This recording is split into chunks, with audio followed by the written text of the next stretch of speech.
Hello everyone, চলে এসেছি আবার একটা নতুন ভিডিও নিয়ে। তো গুড মর্নিং সবাইকে। আজকে ভিডিওটা শুরু করছি সকাল থেকেই। তো সকালে আজকে ফুল তুলছিলাম, আজকে পড়ানো ছুটি ছিল, সেই জন্য ঘুম থেকে উঠেই মা বললো যে ফুলগুলো তুলে ফেল। তো সেই মতো বাড়ির সব ফুলগুলো তুলে ফেলছিলাম। তো তারপর তো চলে গেলাম রান্নাঘরে, গিয়ে এখানে সবজিগুলো কেটে নিলাম। আর আজকে আমি রান্না করব। ভাইয়ের একটু শরীরটা খারাপ, তাই মা রয়েছে ভাইয়ের কাছে। আর আজকে দুপুরে একটু ওই বাড়ি যাওয়ার আছে, পুচকুর জন্মদিন, কিন্তু বাবা যেহেতু বাড়িতে নেই ওই জন্য মা বাবা সন্ধ্যাবেলায় যাবে, আমি এখন একাই যাচ্ছি। তো সেই জন্য স্নান টান করে রেডি হয়ে নিয়েছি। আর দিদিভাই বলেছিল কিছু জিনিস নিয়ে যেতে, তো সেগুলোও নিয়ে নিলাম। তো ওই বাড়িতে পৌঁছেও গেছি, গিয়ে ফার্স্টে আমাকে দিয়ে দিল মামুনি মিষ্টি। তো মিষ্টি খেয়ে এখানে দুপুরে যেহেতু পুচকু খাবে, তো সেই জন্য সেই জায়গাটা একটুখানি ফুল দিয়ে সাজিয়ে দিচ্ছিলাম।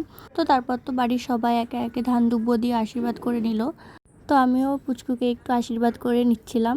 তো আমি যখন পুচকুকে পায়েস খাওয়াতে যাচ্ছিলাম তখন বলছিল, মাম্মা অনেক পায়েস খেয়ে ফেলেছি, আর খাবো না, ভাল লাগছে না এখন। আমি বললাম একটু খাও, আজকে একটু খেতে হয়।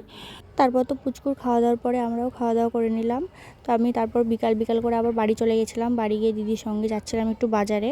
তো দর্জির কাছে গেছিলাম আমরা, ও কিছু শাড়ির ব্লাউজ বানাতে দেবে, তো সেই জন্য। তো ওখানে কাজ মিটে গেলে আবার চলে এসেছিলাম বাড়িতে। এসে মা বাবার সঙ্গে ভাইকে নিয়ে গেছিলাম আবার ওই বাড়িতে। তো এখন হবে কেক কাটিং। তো তারপর তো আমরা সবাই মিলে আবার রাতে খাওয়া দাওয়া করে একটু গল্প টল্প করে চলে আসলাম বাড়িতে। তো আজকের ভিডিওটা এই অবধি, টাটা।